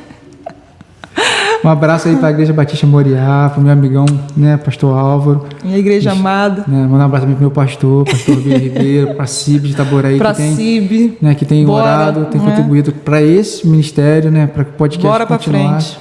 E a gente vai parar não, né? É produção? isso. Vamos continuar, firme e forte.